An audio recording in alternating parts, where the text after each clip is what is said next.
Yeah, and anyhow, I think like my main point is that um, the stuff that you said is not just words, is it's something that affects, and it's also fitting into a political system. Uh, and I, yeah, and therefore, like when you're talking about me distancing myself from certain persons or scenes, then that I feel that this is what I'm doing right now when I am distancing myself from you as a friend, because I cannot deal with how you relate to this issue. So what would you have done in my position? Just play that, Mila is cool and Daniel is cool and they are on each other's throats. Like Ed. Yeah. And I'd want to do How the I same. would see a Maybe situation upset like me, this. but it might Yeah. upset me for a bit, but it's better. Would you be in my position accepting that, well, I have two friends and they are just tearing each other apart.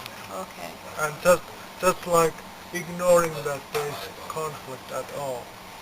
Like I did for a very long time. I tried to ignore that.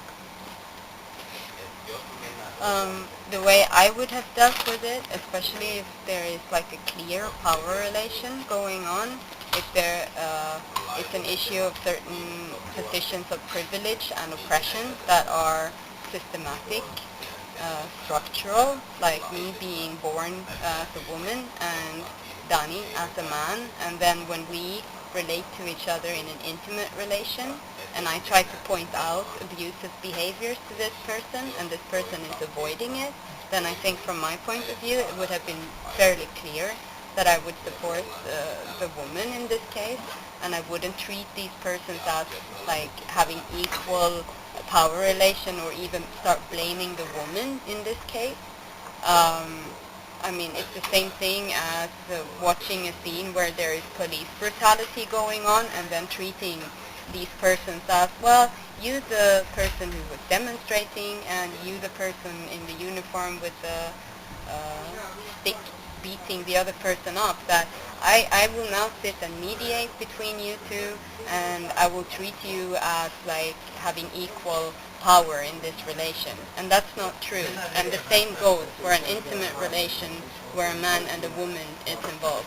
And I feel that you are really belittling the violence, the rape, the killings that are going on continuously when you say that a woman slapped by a man, that because of this they build up this rage and hatred of women. It is not true. I find it really, it's really a problematic way of thinking.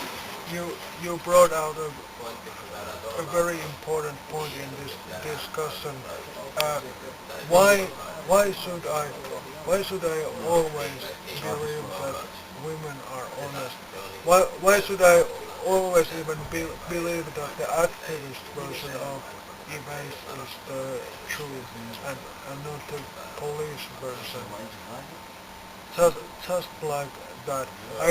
I have brought out that some of the rape charges are false, and would it not be for a woman a very easy way to use power against men to lie about stories of abuse?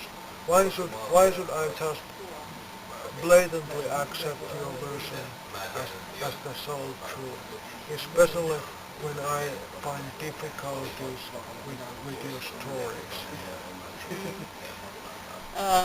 I would say that one major reason to believe women when they step out and speak about sexualized abuse is that women who talk about it, they don't get any reward, they don't get any fame, they don't get into a power position. Instead, there is usually a lot of blame and protection of the man's reality and the man's story in this case.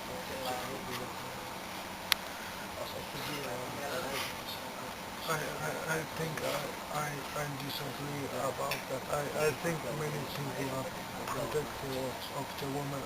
I could see it with the lady fest where there was rape and everybody, including me, were immediately protecting the woman, never hearing the story of the man. And I still stand by that. I have never questioned it. And also, I wanted to point out the Pittsburgh crime thing case where there were legitimate concerns about race and uh, anarchist people of color came into crime thing convergence and started throwing people's backs out of the house and telling the white people to leave America and stuff like that. I really saw that you are like the same kind of distractor, even even though you have a point and they had a point, the tactic was totally false.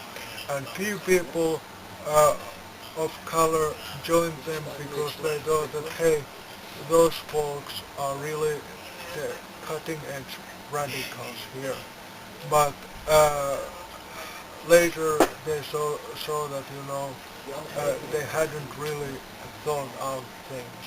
So I thought it's my relationship to your feminism that I brainlessly think that, you are the cutting edge, most radical feminist, and like I should follow you in all questions. No, I started to think on my own. Mm. I don't really understand the comparison because I am not. I think that from my point of view, I try to point out sexist thinking and sexist behavior, and I would say that you are supporting the same structures. I am not telling people to go to your own little island somewhere. I can tell people who I've chosen to try to build a friendship with that I would not wish to have that anymore because I find it oppressive. And but I don't see anything wrong in confronting power. I don't see anything wrong in speaking my reality, and leaving other person, like leaving it possible for other persons to confront that. It's perfectly open to do that on the blog, for instance.